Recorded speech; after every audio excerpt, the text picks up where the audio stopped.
Good evening, I'm Jim Lara. Welcome to this Super Tuesday special edition of the NewsHour. The story is Bob Dole's sweep. We have full coverage with the numbers, analysis by Mark Shields and Paul Gigot and our regional commentators, plus a look to what today's results in the South may mean for November. Funding for this program has been provided by the Corporation for Public Broadcasting and viewers like you. Bob Dole swept the Super Tuesday primaries. The commercial networks projected him winning Florida, Texas, Mississippi, Oklahoma, Tennessee, and Louisiana. Unofficial returns from Oregon's mail-in primary will be announced tomorrow. Dole is expected to pick up the bulk of 362 delegates tonight. He went into today's primaries with 392. With today's results, he will have more than two-thirds of what he needs to win the Republican presidential nomination in August. Dole celebrated his victory tonight with a crowd of supporters at a Washington hotel. He was introduced by House Speaker Newt Gingrich. I had the privilege as Speaker of the House of working every day with the Senate Majority Leader. By the way, as many of you know, he holds the record. He has been Majority Leader longer than any other Republican leader in the history of the Senate. And let me just say, I watched him keep his word. I watched him show his courage. I watched him display his integrity. And now tonight you can join me in welcoming the next President of the United States, the Republican nominee, Bob Dole of Kansas.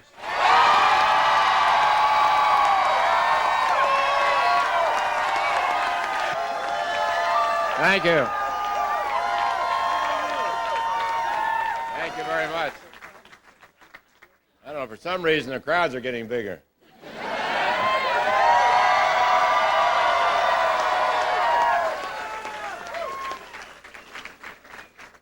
Well, let me first thank my good friend, the Speaker of the House, Newt Gingrich. We're going to move this country forward, give us a chance, get Bill Clinton out of the way, and we'll get the job done starting in 1996.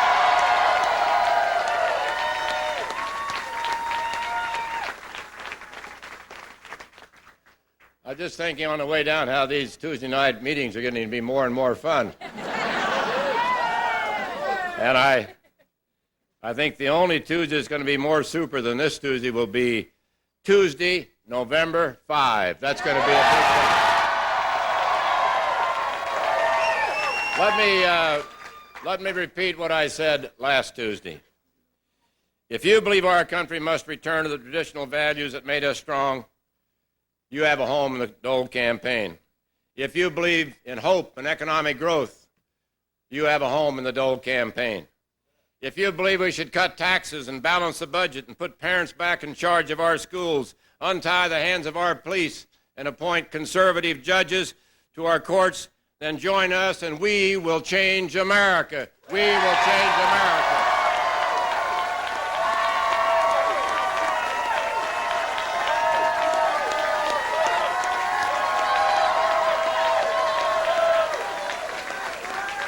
You and I share a vision. You and I share a vision of America that is freer, an America that is stronger, America that is safer and more loving than the American we live in now. And if we believe in freedom, we have it within our power to make this vision real, not just for ourselves, but for our children and our children's children. We already have begun to unite our party. Soon we will rally our nation. And nothing will stand in our way when we rally the nation and bring the voters out on November 5, 1996.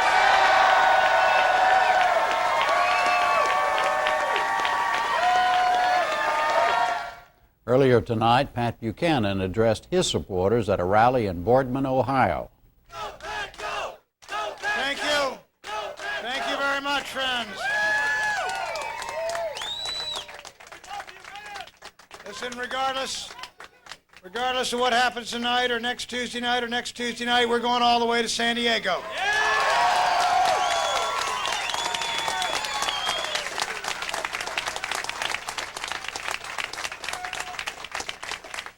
And I still think the lady behind me is the one that's going to replace Hillary Rodham Clinton.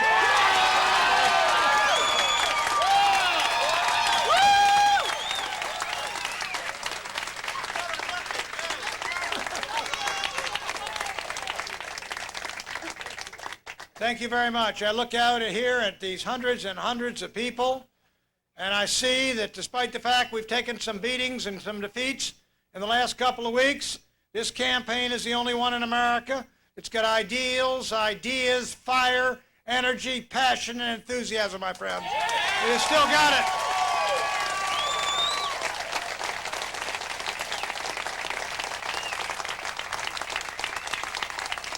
So let me talk a little bit about our campaign and how it's gone and how it's going to go. As you know, we started off and surprised everyone by winning a victory in the great state of Alaska in the largest straw poll and caucus ever held in Alaska. We followed that up with a victory down in Louisiana. Then we went up to Iowa, where Bob Dole had a 50-point lead. He outspent us 5-1, as they have in every race, and we narrowed that lead to 3 points. That was his backyard. Then we took him home to my backyard in New Hampshire, and we beat him clean.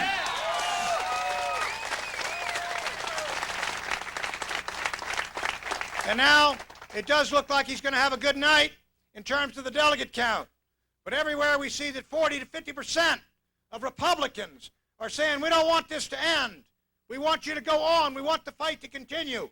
We want this battle for the heart and soul of our party to go on. And let me tell you what that's about. This is a battle for delegates, and it is a battle for the nomination. But it's about more than that. It is a battle for the heart and soul of this party. It is a battle for the future of this party. The other side is content to battle for the present without ideas, without issues, simply going on momentum, going on endorsements. But our whole campaign is about what we believe in, and what we believe is right for our country, and what we think America needs in this post-Cold War era, in the new era of the 21st century we're entering. This is the last hurrah of that older generation, the last hurrah. And our time is coming, my friends. Our time is coming. I'm sure you of that. Steve Forbes also spoke tonight after the projected results were known. This is what he said to supporters at Newark Airport. Obviously, the results tonight are a disappointment, and quite obviously, too, in the upcoming primaries next week, we must make a major breakthrough in one of those Midwest industrial states. If not, then this campaign will have to come to a conclusion. There's no way we can go to California without a major breakthrough next week. Just mathematically, Senator Dole will be so close to the 996 number that the contest will be over. Our task then will be, moving ahead, to get the message across more convincingly than ever before. How we do that is what we're going to be discussing tonight and tomorrow, and we're going to try our best. We do have a good message for getting America moving again, and that's what we have to convey to the voters, and clearly did not convey adequately in today's primaries. Now to Kwame Holman for a more complete rundown on the results of the night thus far.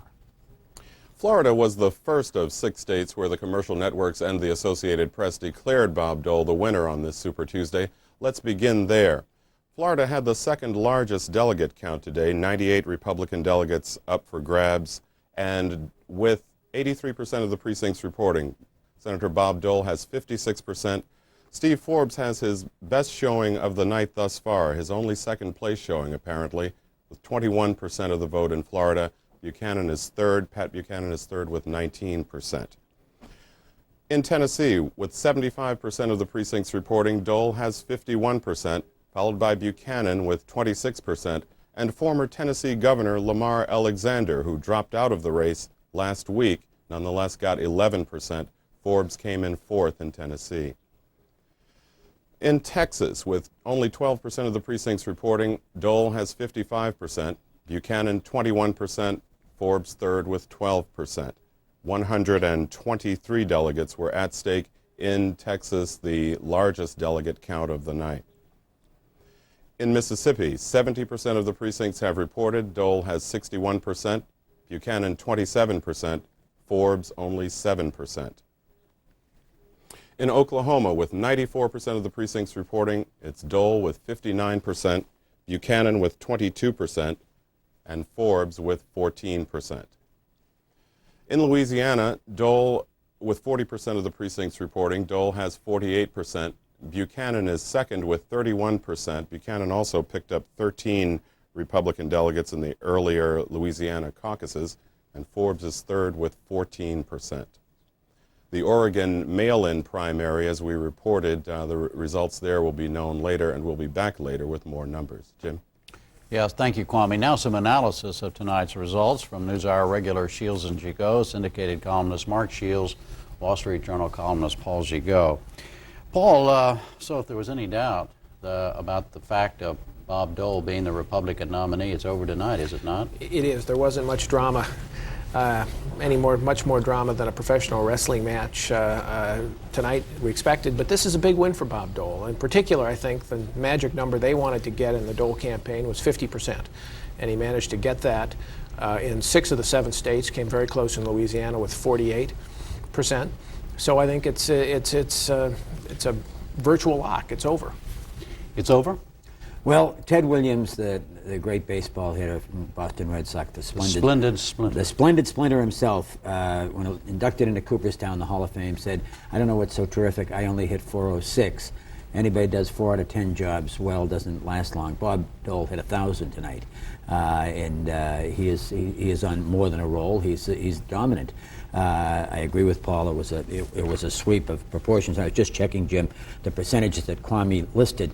Pat Buchanan, the only state where he ran better against Bob Dole than he had run against George Bush in the returns we have thus far, was Mississippi. Every other place he ran worse, weaker, actually, against, and that's tougher, I think, for Pat Buchanan to accept because he had already won 3 contests earlier in Alaska, Louisiana, and New Hampshire. Remarkable story in many ways, is it not, Paul? I mean, the times that Bob Dole has been counted out in the last several weeks, not months, weeks, the beginning with his response to the president, the State of the Union address, and then after Iowa, and then New Hampshire. What did he do to get where he is tonight? He did a lot of things right. One is he learned from his mistakes, and I mean the mistakes from his previous runs at the White House. He'd had a couple. And some people never learn from their mistakes. One of the mistakes he made before was he didn't delegate. He wanted to micromanage. This time he appointed a team, and he gave them the responsibility to run a plan. They had a plan. Talking about the campaign. The campaign plan. He didn't fine-tune it and all of that? Well, remember we had that flap earlier about about returning the check to the log cabin Republicans, right. which he had let his staff do, and it chafed at him for weeks and weeks and weeks, and finally he intervened himself. But he didn't get involved early because he wanted to delegate this time, and they had a plan where South Carolina was going to be their bedrock, and they turned to that, and it worked for them. There were some dicey moments, but it worked. The other thing I'd say is a lot of the seeds for this were laid last year. He had a masterful year in Congress last year, making himself, the old lion of Congress, an ally of the new revolutionaries of Congress on the Republican side, and making himself a kind of co-leader with Newt Gingrich of the Republican Congress. And there's Gingrich tonight introducing him, and made it impossible then for Gingrich and the new wave to run against Dole. They had to run him with him in a way, did they not? I think they do. I mean, Bob Dole, even though he trails President Bill Clinton in virtually all polls. There's 2 out today. He's way behind. Way behind. Yeah. Is the leader of his party. He's the nominee. He is the generic Republican. He brings to it the strengths that the Republicans bring to it. There are no conspicuous weaknesses personally. I think 1995 was the key. He put together a campaign that was not only well organized and well disciplined, and he reached out to get people who hadn't been with him in the past. And he also raised the money. He played by the rules that were on the board. He raised the money, he got the endorsements, and he discouraged other people from entering. He couldn't keep out Phil Gramm, but he absolutely masterfully isolated Phil Gramm, really in the margins of the Senate. Every time Phil Gramm tried to put a move on him in the Senate legislatively, Bob Dole masterfully just marginalized him. He was blessed by the non-entry of Colin Powell, but what Bob Dole put together early and formidably certainly discouraged other potential candidates. Jack Kemp. It discouraged Dick Cheney, the former Secretary of Defense. It discouraged Bill Bennett. I'm not saying it was decisive or determinant in their decisions. Dan Quayle also. And Dan Quayle as well. So, I mean, he really, the 1995 performance was key to what happened. He has one terrible bad habit he's got to get over. He continues to talk on the process. He comments on the process. He says, well, this happened tonight. That means we go on there and we're on to... I mean, people aren't interested in political analysis in the White House. They love it on the NewsHour with Jim Lehrer. Sometimes.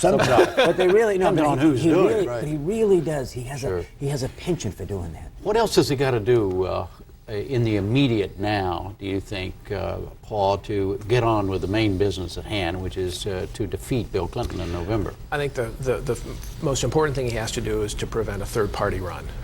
First by Pat Buchanan and the social conservatives. And then I think he has to do what he can to prevent a third-party run by Ross Perot. That's a difficult task because nobody controls that psyche, if anybody can understand it.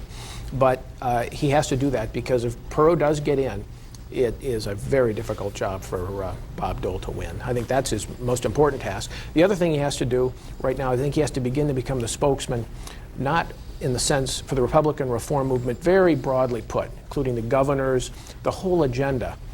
The temptation will be to get back into the Senate, pass some bills, get into the nitty-gritty. I think for a majority leader like that, that is a killer. Yeah. You agree? Well, he's got an awful problem, Jim. I mean, he stood there with Newt Gingrich tonight, who is the second most unpopular man in America. The two most unpopular figures in America today are Pat Buchanan and Newt Gingrich. They are tied in the Wall Street Journal NBC poll in least popularity, the most disliked, disapproved. He stands there as a leader of a Congress that has a negative rating of 2.5 to 1. So, I mean, it's a real problem. How does he handle that? I think he has to immediately, think about how he offers the olive branch at the same time as he offers the strong arm to both Steve Forbes and to Pat Buchanan, a way that preserves their dignity but makes absolutely sure that he's the leader of the party and he's not going to brook any dalliances or any silliness on their part. Speaking of Forbes and Buchanan, of course, Forbes said, we just ran the clip, he's out of here next week if he doesn't win or do well. So that's the first time he's even suggested that he might get out. Well, I think they're disappointed with tonight. Finishing second, it looks like, in only one state. He didn't spend a lot of money, contrary to his reputation. You know, he didn't spend a lot of money in Texas and Oklahoma. I was told only $350,000 in those two states. If he's going to try to play next week in the Midwest, he's going to have to make sure that he antes up to be able to be competitive. Otherwise, you can make a good case that he's hurting his cause by finishing third in some of these states. And Buchanan, of course, has not gone anywhere. We just heard him say that as well. No, I thought it was telling that Steve Forbes' two daughters, who have graced his campaign, looked almost relieved when he said that about next week. I mean, as he said, if we don't do it next week. Yeah. I mean, at least there'll be something left back in the cookie jar in Bedminster. I see. I got you. All right. Don't go away, guys. Now some additional perspectives on these Super Tuesday results and to Elizabeth Farnsworth. Now we hear from our panel of regional commentators, two of whom are in states that were part of today's Super Tuesday voting. Lee Cullum of the Dallas Morning News and Patrick McGuigan of the Daily Oklahoman. Primaries are still to come for Clarence Page of the Chicago Tribune and William Wong of the Oakland Tribune. We're also joined by Cynthia Tucker of the Atlanta Constitution and by Mike Barnacle of the Boston Globe. Primaries in their states were held a week ago today. Welcome, everybody. Lee Cullum, I know we only have 12% of the results so far from Texas, but it looks like Senator Dole is doing very well with 55% of the votes so far. You heard what Mark and Paul said about what he had to do to turn this around. From a Texan's point of view, what has he done right, and what has Patrick Buchanan done wrong? Well, Elizabeth, I think that Paul Gigot was quite right, and so was Mark Shields in saying that he has planned this a long time. And of course, I would have to say his heading off Phil Gramm. He did very well against Phil Gramm when Gramm was still in the race. They were neck and neck, about 35% each a couple of months ago. So he has spent a lot of time in Texas. He has a lot of friends in Texas. He has nurtured those relationships here over many, many years, not just the last 12 months. And it's all paid off.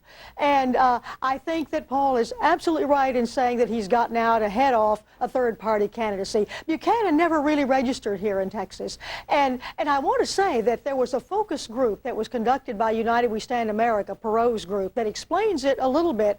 A colleague of mine, Bill McKenzie, wrote about it in the Dallas News and said that this focus group showed that United We Stand America, at least here in Dallas, is protectionistic, as we have understood, but moderate on social issues. moderate on social issues. So that means Buchanan simply couldn't speak to those independent voters, and Dole could. So I would have to say that Buchanan had a message that didn't register with very many people here in Texas, and Dole did connect, and connected very successfully. Patrick McGuigan, what about Oklahoma? We've got 94% reporting with Senator Dole ahead by 59%. What do you think? Bob Dole was a little stronger and Pat Buchanan a little weaker than I actually had expected.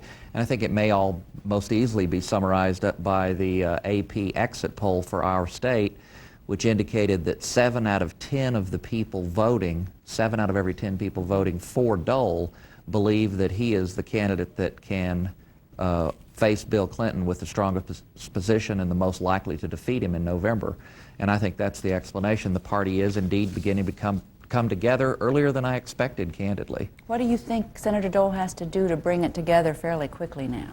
Well, I don't know that he has to do it all that quickly, because the calendar simply leaves some time between now and the convention to do it. I think he does need to reach out to Buchanan supporters to continue to do that. I think he needs to catch those economic libertarians that lean towards Mr. Forbes, and I think he's in slow motion doing that. The real problem is going to be the legacy of that week or so after New Hampshire, where the rhetoric directed at Buchanan and his people was so virulent and so strong. It soured many of them on the Republican Party establishment, and to get them back, and they are needed for the November election, is going to be the remaining task. But I have to say, I think Bob Dole is doing a good job of getting started on that. He played the right themes all throughout the South and the Middle West in these Super Tuesday primaries.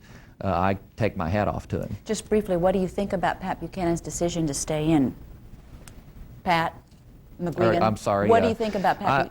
I understand Buchanan's intensity. He wants to make sure that there is not a pro-abortion running mate for the Republican ticket in November. Now, I believe that Colin Powell could do some things if he actually is interested in being the running mate, but there's a lot of indications that he's not, and I think he may actually mean that. Clarence Page, we're a week away from the Illinois primary. Does Bob Dole have it locked up? I think he does. He has a very strong organization throughout the Midwest, and as we've seen, Bob Dole knows how to play it by the numbers when he has to. He's laid the groundwork. He has to win this race on image and or ideas. He's not all pushing a bunch of fresh ideas. In fact, ideas seem to get in the way of his image. You heard it in his acceptance speech tonight. It was a very generic speech. We got to get this country moving again. We got to beat Bill Clinton. He is pushing those ideas, such as they are. But mainly, I think Patrick McGuigan is right that Bob Dole has to reach out to his right, while at the same time preparing himself to reach out toward the middle, because as he gets the nomination more locked up, he has to behave more like Bill Clinton's been behaving, playing the role of the centrist and reaching out to pull together the votes he needs for November. That means that the Bob Dole that we saw for the last week is probably the Bob Dole we're going to see for the next week, playing it safe by the numbers and carrying through to victory in the Midwest. Bill Wong in California, we're 2 weeks from your primary. Do you think the same issues will resonate in California as you've been hearing in this last week? Yes, I think so. The Buchanan economic nationalism message and his social conservative agenda